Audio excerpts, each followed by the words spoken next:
আমেনা বলেন আমি দেখেছি যে নবীর কথা মানার জন্য কোরআন শরীফে আমার আল্লাহ বলেছে যার উসিলায় কুল কায়নাত বানাইছে। নবীর আগমনে মক্কা নগরীতে আনন্দের ঢেউ উঠে গেছে। রাত্র দিন যেন কেমন খুশি খুশি, রাত্রে খুশির ঠেলায় ডাকতেছে, এ মাবুদ তোমার বন্ধু বুঝি দুনিয়ায় আসবে গো। আমি রাত্র তোমার কাছে দরখাস্ত করলাম তোমার বন্ধুকে রাত্রের বেলা দিও, আমি রাত্র যেন গর্ব করতে পারি আমার ভাগ্য ভালো।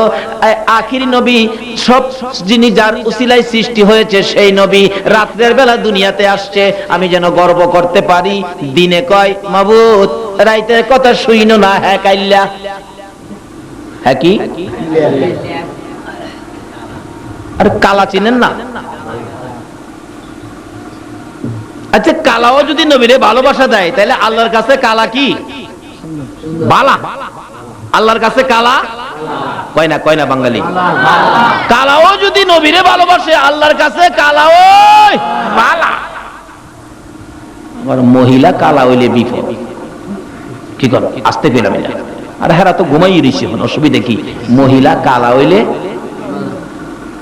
কিন্তু রাসূল কইছে একটা কালো মহিলাও যদি নবীরে ভালোবাসে, নবীর কথা মাইনা চলে, হাসরের দিন একটা কালা মহিলাকে একটা হুরের চাইতে 70 গুণ সুন্দর কালা মহিলারে বাড়ায় দেওয়া হইব। হুরিরা দেখলে আফসোস করব, হাই হাই মেয়ে একটা। হুরিরা যারা দেখলে আফসোস করব কেমন সুন্দর হইব। আচ্ছা এটা কালা মহিলা এত সুন্দর হইব, নবীর কথা মাইনা না না মাইনা? আসুন আগে বাড়ি, এই নবী তো এই ছাদে আইছে। রাইতে কয় খোদা গো রাইতে দিও তোমার নবীরে, আমি গর্ব করুম আখিরি নবী রাইতে আইছে দুনিয়া। দিনে কয় খোদা গো হ্যার কথা হইনেন না, হ্যাঁ কালা, দিনের বেলা দিয়েন আপনার নবীরে। আল্লাহ কয় তোরা ঝগড়া করবে আমার নবী লইয়া, এই নবী আমি বানাইছি না, এই নবী হইল সকল সৃষ্টির জন্য রহমত, কাজী নবী গন্ডগোল লাগায় না। ওখানে এই নবী লিয়া করি আমরা গন্ডগোল করি না, এইটা হেডা লিয়া যত মাসলা আছে সব নবীর উপায়টা ফিট করে। আমি বলবো এখনো তোমার জন্য 24টা ঘন্টায় মদিনায় শুয়া নবী কান্দে, এই নবী কি দুশ্মনী করছে? নবী লিয়া যে এত মাসলা লাগাও। আমরা কোনো মাসলা টাসলাই নাই, আমরা নবীর পক্ষে আছি, রাজি আছেন কিনা? আমরা ঈদে মিলাদুন নবীর পক্ষে আছি, রাজি আছেন? আমরা মিলাদুন নবীও মানি, সিরাতুন নবীও মানি। আচ্ছা হাল্লা কই ঝগড়া জাতি নাই, নবী যেই সময় আইবো রাইতেও পাইবি দিনেও পাইবি। যেই সময় নবী দুনিয়াতে আইতাছে বলুন তো এই সময়টা কোনটা? সুবে সাদেক, রাত্রের শেষ দিনের শুরু, রাত্রের শেষ দিনের শুরু। রাইতে কো পাইছি, দিনে কো আমিও পাইছি, তাহলে দুজন কি পাইছে। রাত্রে দিনে যদি এই নবী পাইয়া খুশি হয়, আপনারা আজকে এই নবী আইতেছে রবিউল আউয়ালে আইছে, এই নবীর আগমনের মাসে বৈশা, আপনারা কি নবী পাইয়া খুশি না? এই খুশিটার নাম হইল ঈদ, খুশিটার আরবি হইল ঈদ। আর এই নবীর আলোচনাটার নাম হইল মিলাদ, দুইটা মিলায়া হইল ঈদ মিলাদ সাল্লাল্লাহু আলাইহি ওয়াসাল্লাম। দেখতেছি নবীজি আসবে, অনেক লম্বা ঘটনা, এখানে ওয়াজ করলে 2 ঘন্টার দরকার। মা আমেনা বলেন রাত্র যখন গভীর হয় আমি টেনশনে ছিলাম, কই সন্তান কি হবে, আমি তো কোনো আন্দাজ করতে পারি না, টের পাই না। মা আমেনা বলেন আমি একবার ভাবলাম দেখি সন্তান আমার পেটে আছে কিনা, একটু অনুভব করব, দেখি চেষ্টা করে। আমেনা বলেন একটু নির্জনে যাইয়া রাতের বেলা নিজের পেটের দিকে নিজে তাকাইয়া তাকাইয়া দেখি সন্তান আছে কিনা। আমেনা বলেন পেটের দিকে তাকাইয়া দেখি পেটের ভিতর থেকে একটা নূরের জ্যোতি বাহির হইতেছে। হায় হায়, তাইলে তো বোঝা যা আছে। অনেক লম্বা ঘটনা, রাত্র গভীর হয়ে যায়। আব্দুল মুত্তালিব বলেন আমার বৌমা দেখলাম কেমন কেমন যেন, নিশ্চয়ই বৌমার মনে বুঝি কোনো ব্যথা। জিজ্ঞেস করলেন বৌমা কি যেন তোমার মনটা কেমন দেখা যায়? ও শ্বশুর আব্বা শুনেছি কে যেন বলছেন আজকে বলে আমার সন্তান হবে। বাবা গো আমার যে সন্তান হবে আমার ঘরে কে খেদমতে আসবে? আমি যে অসহায়, স্বামী নাই, আমার কথা কি কেউ শুনবে? আমার নবীর দাদা আব্দুল মুত্তালিব বলেন, বৌমা আমেনা তুমি চিন্তা করো না, এখন থেকে এই মুহূর্ত থেকে আমি আব্দুল মুত্তালিবের দাসী উম্মে আইমানকে 24 ঘন্টার জন্য তোমার পাশে নিযুক্ত করলাম। উম্মে আইমান যা যা। এই মা বোনেরা, তোমরা হয়তো আমার নবীর খেদমতে প্রথম গেছো। উম্মে আইমান রে, যা যা আমেনার পাশে থাকবে। আবু লাহাবের দাসী সুহাইবাকে ডাকতেছেন, এই আবু লাহাবের দাসী সুহাইবা এদিকে আয়। কি তুই ঘরে যাইস না, আইমান থাকবে আমার আমেনার পাশে, তুই থাকবে ঘরের বাহিরের দিকে। কোন খবর যদি শুনোস আমার কানে দিবি। নবীর দাদা আব্দুল মুত্তালিব খানে কাবার দরজাটার পাশে বসে দুইটা হাত বাড়ায় বাড়ায় ডাকে, খানে কাবার মালিক রে, আমার আমেনার খবর জানোস নি? আমার আমেনার সন্তান হবে রে, কি জানি হয়, স্বামী নাই, অসহায়। আমেনা কান্দে, তুমি আমার আমেনারে সাহায্য কইরো। নবীর দাদা ডাকতেছে। আমার আল্লাহ জবাব দেন, আব্দুল মুত্তালিব রে, ও খানে কাবার মুতাওয়াল্লি রে, তোমার আমেনা, তোমার বৌমা আমেনার পেটে আমার বন্ধু রাহমাতাল লিল আলামিন। রাত্র হয়ে যায়, একের পর এক, ঘন্টার পর ঘন্টা। আমেনা বলেন, আমি ঘুমাইতে পারি না, ঘুমের ঘরে ঘুমাইলে কে যেন আমার ডাকে, আমেনা গো ঘুমাইও না, রাহমাতাল লিল আলামিন আইয়ে। ঘুম থেকে জাগ্রত হইলে দেখি আমার ঘরের চারিপাশে কে যেন গুনগুন করে গান গায়। আব্দুল মুত্তালিব বলেন, তাকিয়াছি, আকাশের দিকে বাড়াইয়া কাঁদতেছি হাত বাড়াইয়া। এমন সময় দেখি রাত্র 2টা, 2:30, 3টা বাজে। এমন সময় এখন যে আপনারা বসে আছেন ঠিক এমন মুহূর্তে আব্দুল মুত্তালিব বলেন, আমি দেখি আকাশের দরজাটা খুইলা গেছে। আরে আকাশের দরজা খুললো, ব্যাপার কি? দেখি দরজাটা সুন্দর করে সাজানো হয়েছে। কিছুক্ষণ পর দেখি 3 থেকে 4 জন মহিলা জান্নাতি শাড়ি পরে রাস্তা দিয়ে আসতেছে, ডাইন হাতে নূরের বাতি। একজন আরেকজনকে বলতেছে, রে আসিয়া চল আমেনার ঘরে যাই, আজকে মুহাম্মাদুর রাসূলুল্লাহ দুনিয়ায় যাবে, চল আমরা নবীর খেদমতে আমেনার ঘরে হাজির হয়ে যাই। আব্দুল মুত্তালিব বলেন, আকাশের মধ্যে মহিলারা জান্নাতি শাড়ি পরে আমেনার কথা বলতেছেন, আর বলতেছেন যেই ঘটনার যেই নাম উচ্চারণ করেছে বাবে বোঝা যায় আমার নাতির কথা কইতাছে। আল্লাহু আকবার। আব্দুল মুত্তালিব একটা দৌড় মেরে আমেনার ঘরের সামনে যাইয়া দাঁড়াইছে। রে উম্মে আইমান, আমার আমেনা বৌমা কেমন আছে গো? কি বাচ্চা হয়েছে খবর দে। আব্দুল মুত্তালিব ডাকলে উম্মে আইমান বলেন, আপনি কি পাগল হয়ে গেলেন? এখনো কোনো বাচ্চা হয় নাই, এখনো সন্তানাদি হয় নাই। আব্দুল মুত্তালিব চিৎকার মেরে ডাকে, আমেনা কই গো? হ্যাঁ উম্মে আইমান, আমার নাতি হয়েছে, মিথ্যা কথা কইস না, যে নাতির খবর আকাশের মধ্যে পেয়েছি। মহিলারা আমার নাতির খেদমতের জন্য আমেনার ঘরে আসছে। ও ও উম্মে আইমান, জলদি করে কো। উম্মে আইমান বলেন, এখনো হয় নাই। কিভাবে জানেন? আকাশে শুনেছি। একটু পরে আমেনা বলেন, আমি চুপ করে আছি, হঠাৎ দেখি 4 জন মহিলা ঘরের মধ্যে ঢুকছে, ডাইন হাতে নূরের বাতি। জিজ্ঞেস করলাম, তোমার নাম কি? জবাব দেন, আমেনা, আমারে চিনো না, আমি ফেরাউনের বিবি আসিয়া। কোত্থেকে আসছেন? জান্নাত থেকে আসছি। আজকে তোমার পেটে সন্তান, আখিরি নবী, এই নবীর খেদমতের জন্য আল্লাহ আমাদেরকে জান্নাত থেকে পাঠাইছে। ও আচ্ছা, আপনার নাম কি? চিনলেন না আমাকে? আমি হইলাম ঈসা নবীর মা মরিয়ম। রে মা বোনেরা, তোমরা হয়তো আগে আমার নবীর খেদমতে হাজির হয়েছো, আজকে কেমনে তোমরা আমার নবীকে বুইলা গেলা গো? আমার নবীর ভালোবাসার থেকে দূরে সইরা গেলা গো? কেন তোমরা নবীর কথা মানো না? নবীর কথা মতো কেন তোমরা পর্দায় থাকো না? তোমার নাম কি? আমার নাম মরিয়ম, আমি ঈসা নবীর মা। আমার কথা শুনেন নাই আমেনা? কহ শুনছি তো। আপনি জান্নাতে শাড়ি পরে আসছেন? কহ শাড়ি পরে আসছি যে আজকে আখেরি নবী আসবে। হো জনগণ, ও নবীর উম্মতেরা, একটা অফিসার আসলে আর নির্বাচনের মিটিং হইলে মিছিল গেলে বালা বালা কাপড় পরা যায়, এখানে বিয়ে খাইতে গেলে নতুন কাপড় পরে। আর স্কুলের মধ্যে যদি আপনার সরকারি কোনো কর্মকর্তা আসে, ছাত্রদেরকে নতুন কাপড় পরায় নেয়। আমার আল্লাহ কয়, তোমার ঘরে যারা আসতেছে জান্নাত থেকে নবীর আগমনের উসিলায় আমি তাদেরকে নতুন কাপড় পরাইছি। বলুন তো আমরা সাধারণত নতুন কাপড় বৎসরে আমরা কোন দিন পরি? জোরে কোন দিন? ঈদের দিন যদি নতুন কাপড় আমরা পরতে পারি, আল্লাহ যদি নবীর আগমনের দিন জান্নাতি মহিলাদেরকে নতুন কাপড় পরাইতে পারে, তাহলে এই দিনটারে কি ঈদের দিন বলা যাবে না?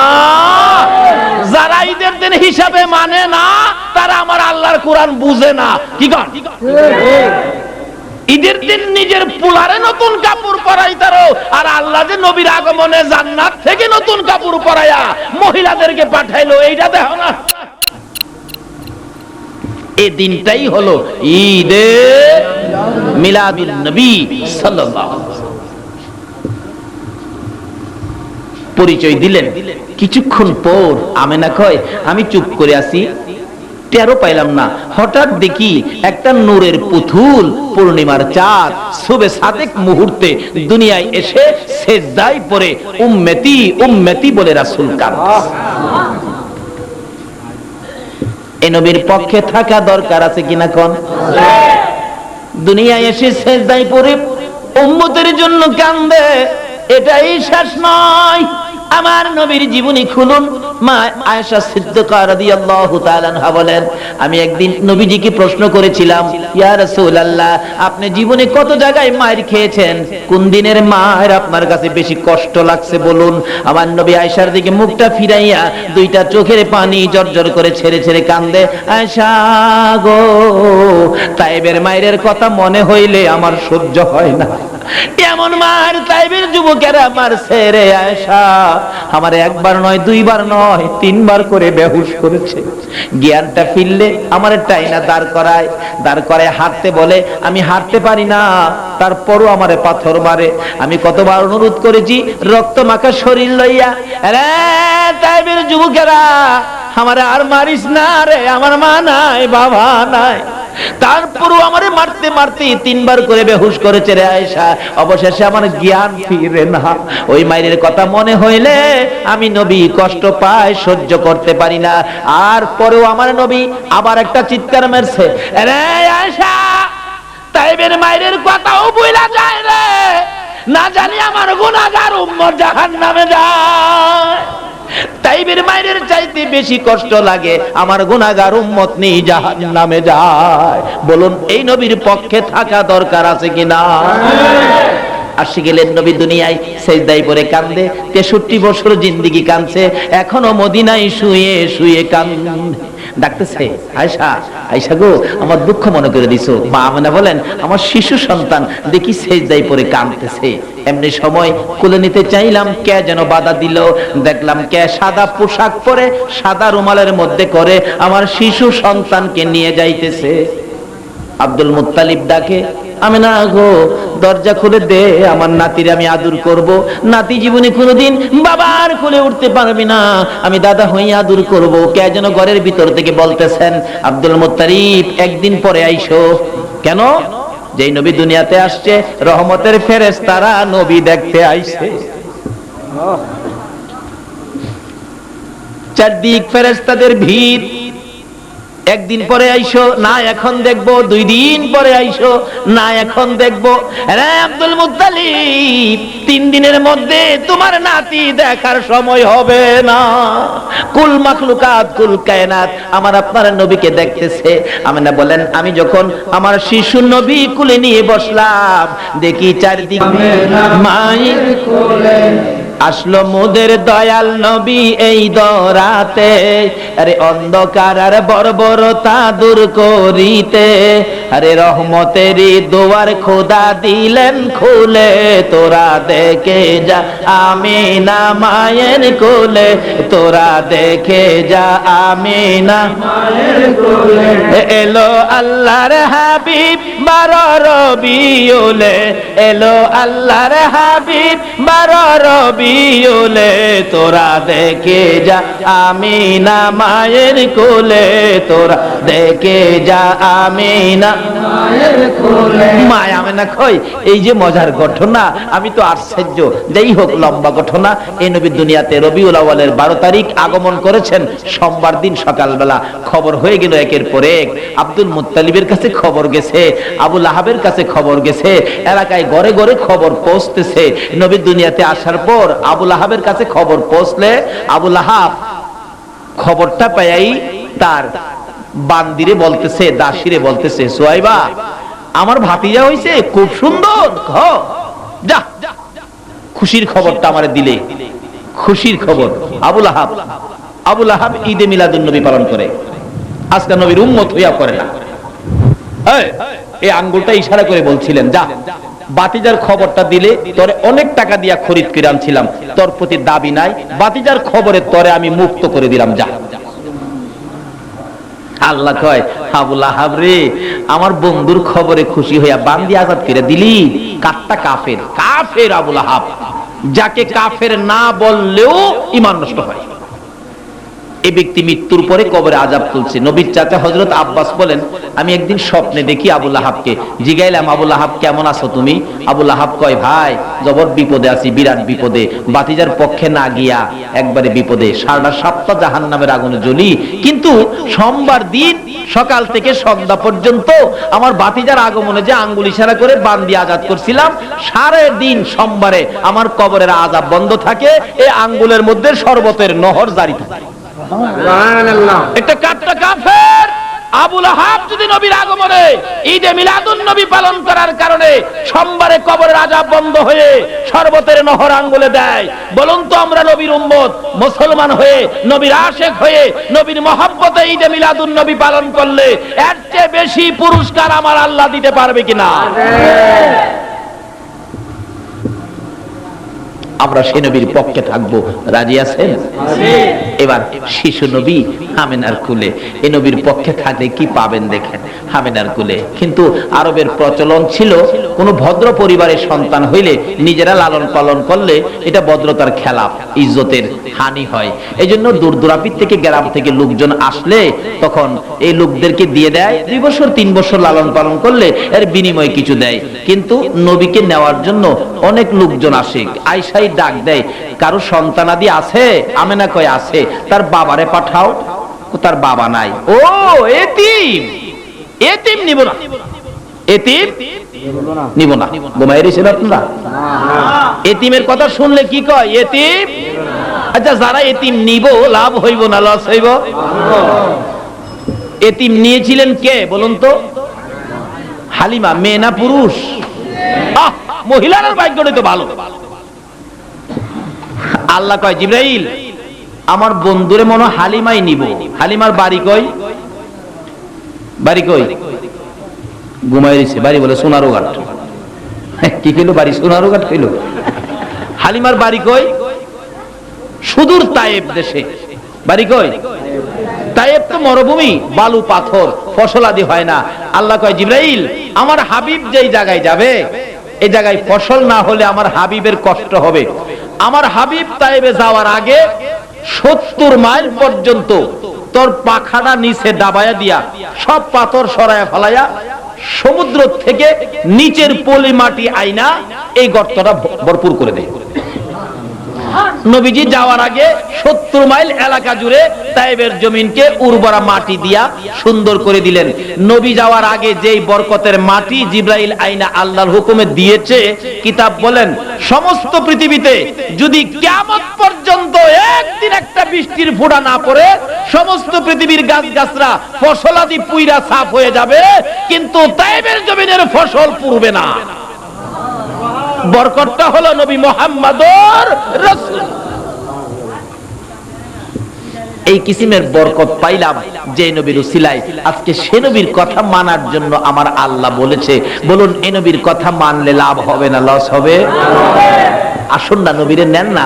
হালিমা ঘুরতেছে, গরিব মানুষ তো হালিমা, কেউ গরিব দেখে কাপড় টাপড় ভালো না, সোয়ারি যে একটা বিমাইরা হাঁটতে পারে না, উঠলে মানুষ পইরে এই যে বুগা, এই জন্য কেউ হালিমারে সন্তান দেয় না। এদিক দিয়ে আমেনার সন্তান এতিম বলে কেউ নেয় না, আর এদিক দিয়ে হালিমা গরিব বলে সন্তান কেউ দেয় না। 4 দিন 5 দিন 1 সপ্তাহ চলে গেছে, কোন কিতাব বলে 2 সপ্তাহ পর্যন্ত নবীজি মায়ের কাছে ছিল, কেন কেউ নেয় না তো কি করব। এবার হালিমা সকলের শেষে আইসা ডাকে, সন্তান আছে? আমেনা কয় আছে। তার বাবারে পাঠান। আমেনা কয় আর কই পারতাম না, বাবা নাই, এতিম। হালিমা কয় বুঝেছি, এতিম দেখাই বুঝি কেউ নেয় না। দাঁড়ান, স্বামীর সাথে পরামর্শ করি। স্বামী বাড়ির বাহিরে, স্বামী গো একটা সন্তান পাইছি, সন্তানটা এতিম, এতিম বিলা বুঝি কেউ নেয় না, লন খালি গিয়া লাভ কি? পরামর্শ কি করলো? নিয়ে যাই। হালিমা বলেন স্বামীর সাথে পরামর্শ করে এতিম নবী নেওয়ার জন্য রওনা হলাম। বাড়ির দিকে, ঘরের দিকে যতটুকু আগায় ততই আমার মনে শান্তি আসতে থাকে। হালিমা বলেন ঘরের দিকে যতই যাই রে, আমার কলিজা ঠান্ডা হইতে থাকে। ঘরের কাছাকাছি দরজাটায় যাইয়া দেখি একটা পূর্ণিমার চাঁদ উদয় হইয়া রইছে। হালিমা বলেন এত সুন্দর সন্তান জীবনে কোনোদিন দেখি নাই। দরজাটাই দাঁড়াইয়া আমার নবীর সুন্দর চেহারার দিকে তাকাইয়া তাকাইয়া আমেনা দাঁড়াইয়া রইছে। হালিমা গুনগুন করে ডাকতেছে, আমেনা গো তোমার কপাল আর আমার কপাল এক কপাল। তোমার সন্তান কেউ নেয় না, আমিও আমারে কেউ দেয় না, আজকে বুঝি এই সন্তান দুইজনে ভাগাভাগি করে নেব। আমার আল্লাহ বলেন হালিমা রে তোর কপাল আর আমেনার কপাল এক কপাল। কেমন কপাল? আমেনা ধন্য হয়েছে এই নবী পেটে লইয়া, হালিমারে তোর জীবন ধন্য হবে এই নবীরে দুধ খাওয়াইয়া। আজকে মা বোনেরা তোমাদের কপাল ধন্য হবে গো এই নবীর পক্ষে রাত্র কাটাইয়া। জোরে জোরে কান সুবহান।